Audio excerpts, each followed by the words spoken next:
Hey, welcome back to Everyday Economics, the podcast that helps you learn about the economic world happening around you every day. I'm your host, Chris Krug, president of the 501c3 nonprofit, nonpartisan Franklin News Foundation.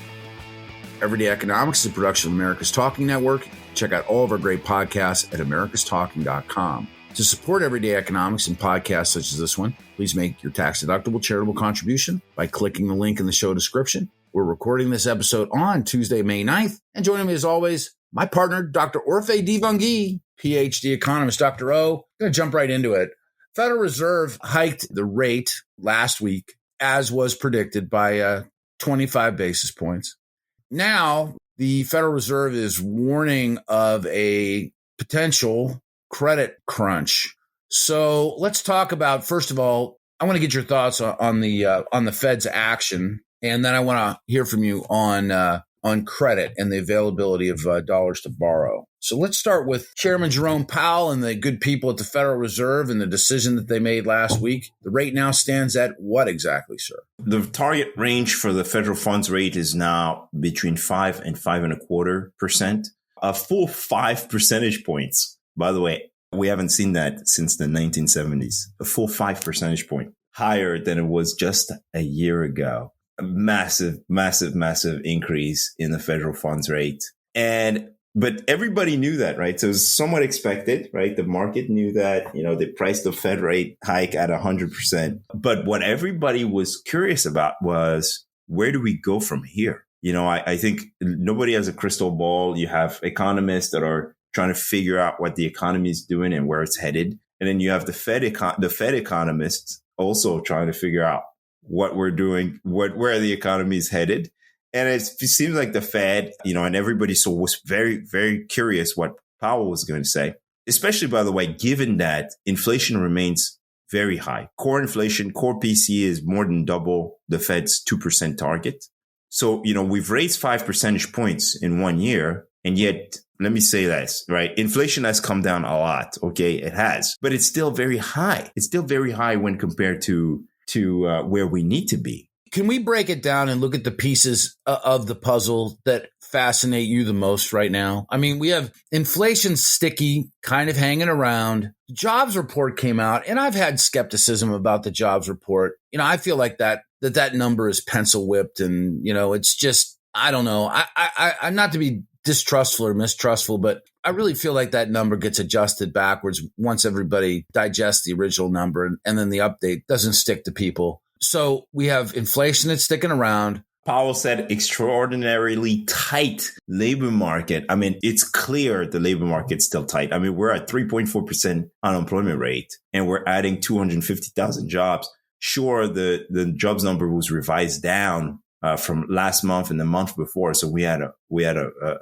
downward revisions. But at the end of the day, the market is very, very tight. And so despite the recent cooling, you still have a bunch of supply-driven factors that are likely going to continue to contribute to the inflation problem. So let me go back to the original question. Inflation's sticky. Jobs report would indicate that the labor market is tightening. You said that. What else are you looking at in terms of just facts? I'm looking at the rent component of inflation, right? The rent components of inflation. And why am I doing that? Because rent is 40% of core CPI. So if you get a big decrease in rent, then, CPI is going to be headed down. And we finally saw last month rent in CPI, rent of primary residents and owners equivalent rent actually peak and started to come down. It came down a lot, in fact, last month, in the month of March. Anecdotally, my oldest daughter, who lives in the city of Minneapolis, just renewed her lease for another year. No rental increase at all. And we were hearing a year ago,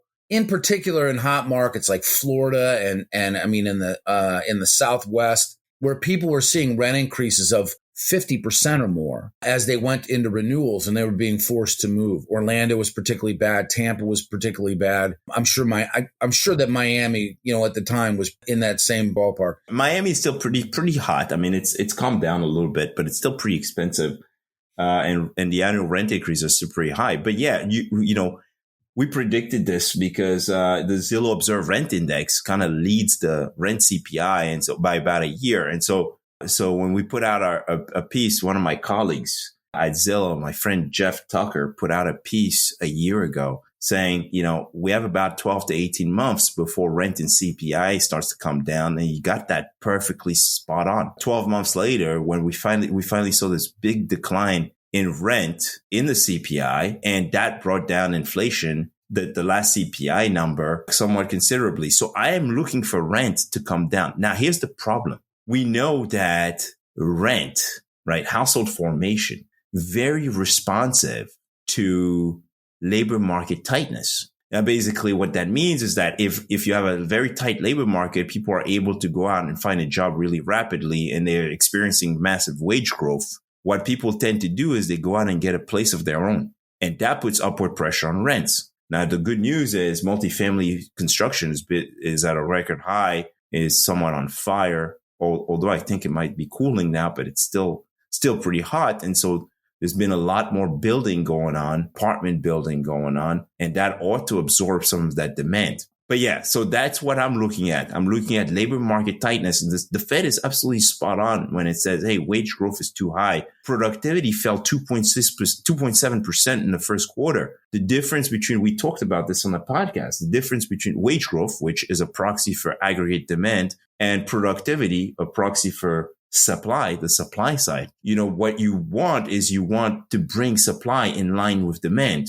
And if supply is falling, then you want demand to fall. And wage growth, as long as wage growth remains well above productivity growth, then we're going to continue to have an inflation problem. And so Powell knows this. And so I think it was a little surprising, at least to me, that he hinted at a pause.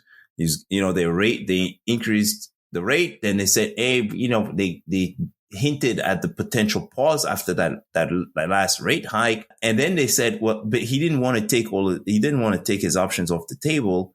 He said something like, we're going to remain data dependent, and we're going to wait on the data that comes in. And the fear at the Fed is, well, I don't know if it's a fear, they should be jumping with excitement, is the idea that credit tightening is going to slow household spending. Hit me with your thoughts. The Fed is, as part of its report after increasing the rate, said, quote, a sharp contraction in the availability of credit would drive up the cost of funding for businesses and households, potentially resulting in a slowdown in economic activity, end quote. That's right. Thoughts? But we're not seeing that yet. When you look at April, you get a hotter than expected labor market. You got CPI expected tomorrow to come in slightly hotter than it did in March. We're not seeing that yet. In fact, financial, I don't know if financial condition, financial stress is hotter than it was. I think it was slightly lower in the month of April than it was in March. And so because we're not seeing that yet, I'm starting to question whether or not there might not be another rate hike in the works somewhere, but we'll see. Appreciate your thoughts. For Orphe Divounguy, this has been Chris Krug. Subscribe to Everyday Economics and dozens of other quality podcasts at americastalking.com.